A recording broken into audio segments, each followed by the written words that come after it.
प्रधानमंत्री नरेंद्र मोदी ने पेरिस जलवायु परिवर्तन सम्मेलन को जलवायु न्याय की जीत बताया है। प्रधानमंत्री ने कहा कि COP21 के विचार विमर्श और पेरिस समझौते ने जलवायु परिवर्तन को कम करने के लिए विश्व के नेताओं की सामूहिक विवेक को दर्शाया है। अपनी भावनाओं को ट्वीट की एक श्रृंखला में साझा करते हुए प्रधानमंत्री ने कहा कि पेरिस समझौते के निष्कर्ष में ना कोई जीता है, ना कोई हारा। उपराष्ट्रपति हामिद अंसारी, पाकिस्तान के प्रधानमंत्री नवाज शरीफ और तुर्कमेनिस्तान व अफगानिस्तान के नेताओं ने महत्वाकांक्षी तापी गैस पाइपलाइन परियोजना की आधारशिला रखी है। Turkmenistan, Afghanistan, Pakistan Bharat gas pipeline परियोजना पर 7.6 अरब डॉलर का खर्च आने का अनुमान है। इस पाइपलाइन के जरिए भारत में बिजली संयंत्रों को गैस की आपूर्ति की जाएगी। 13 दिसंबर 2001 को हुए संसद पर हमले की बरसी के मौके पर रविवार को संसद में शहीदों को श्रद्धांजलि दी गई। इस मौके पर प्रधानमंत्री नरेंद्र मोदी, लोकसभा स्पीकर सुमित्रा महाजन, राज्यसभा के उपसभापति समेत अनेक गणमान्य लोग मौजूद थे। संसद भवन परिसर में पीएम मोदी ने शहीदों के परिजनों से मुलाकात भी की। शहरी विकास मंत्री एम वेंकैया नायडू ने तमिलनाडु में आई भीषण बाढ़ के बाद वहां का दौरा किया। उन्होंने राज्य सरकार को हर संभव मदद का भरोसा दिलाया। साथ ही उन्होंने कहा कि बाढ़ में अपना घर गंवा चुके लोगों के लिए सरकार सस्ती ब्याज दरों पर ऋण मुहैया करवाएगी। देश में शिक्षा की गुणवत्ता स्तरीय न होने पर चिंता जाहिर करते हुए राष्ट्रपति प्रणब मुखर्जी ने आज कहा कि यहां अनुसंधान के प्रति सामान्य रूप से उदासीनता है, जबकि ब्राजील और चीन जैसे ब्रिक्स देश इस क्षेत्र में बहुत आगे हैं। कोलकाता के राजभवन में देवरंजन मुखर्जी स्मृति व्याख्यान के दौरान राष्ट्रपति ने कहा कि इसमें कोई संदेह नहीं कि शिक्षाविदों और संकाय की हमारे यहाँ कमी है, लेकिन इससे प्रौद्योगिकी, सूचना प्रौद्योगिकी और इंटरनेट की मदद से आंशिक रूप से दूर किया जा सकता है।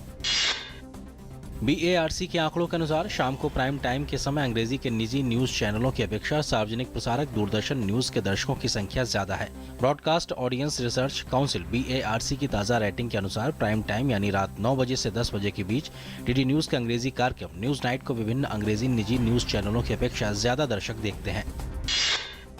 आतंकवाद के प्रति कोई नरमी न बरतने और सीमा सुरक्षा को मजबूत करने की प्रतिबद्धता को लेकर भाजपा अध्यक्ष अमित शाह ने केंद्र सरकार की सराहना की है।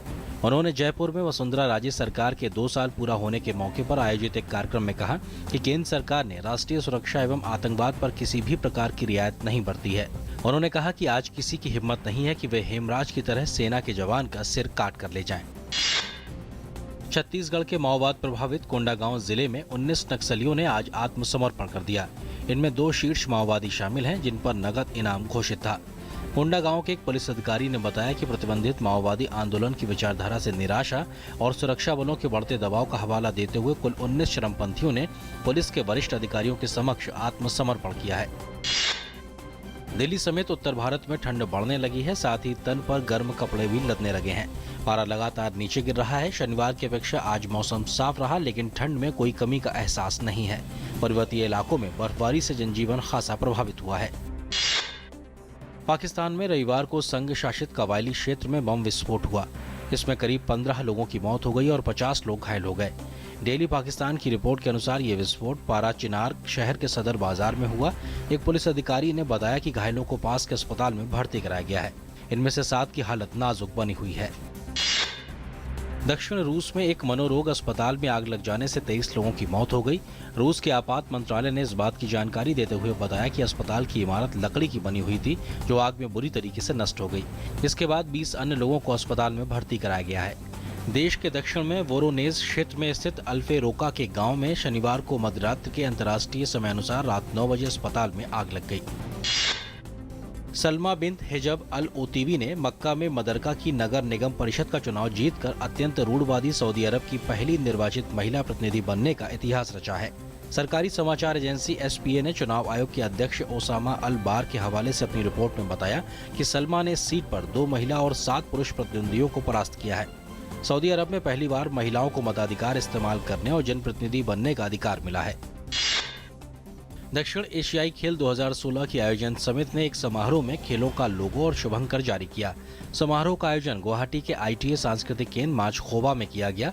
पूर्वोत्तर के शहर गुवाहाटी और शिलांग संयुक्त रूप से 6 से 16 फरवरी 2016 तक इन खेलों की मेजबानी करेंगे। दुबई में विश्व बैडमिंटन सुपर सीरीज में आज महिला एकल फाइनल में जापान की नोमिजी ओकुहारा ने आज खिताब अपने नाम कर लिया। फाइनल मैच में ओकुहारा ने चीन की वैंग हियान को 22-20, 21-18 से हराकर खिताब अपने नाम किया। मशहूर अभिनेता दिलीप कुमार को केंद्रीय गृह मंत्री राजनाथ सिंह ने आज मुंबई में उनके घर जाकर पद्म विभूषण से सम्मानित किया। अभिनेता की पत्नी सायरा बानो की मौजूदगी में गृह मंत्री ने 93 वर्षीय अभिनेता को एक पदक, एक प्रमाण पत्र और एक शॉल भेंट किया। इस मौके पर महाराष्ट्र के राज्यपाल सी विद्यासागर राव, मुख्यमंत्री देवेंद्र फडणवीस सहित कई अन्य गणमान्य व्यक्ति भी मौजूद थे।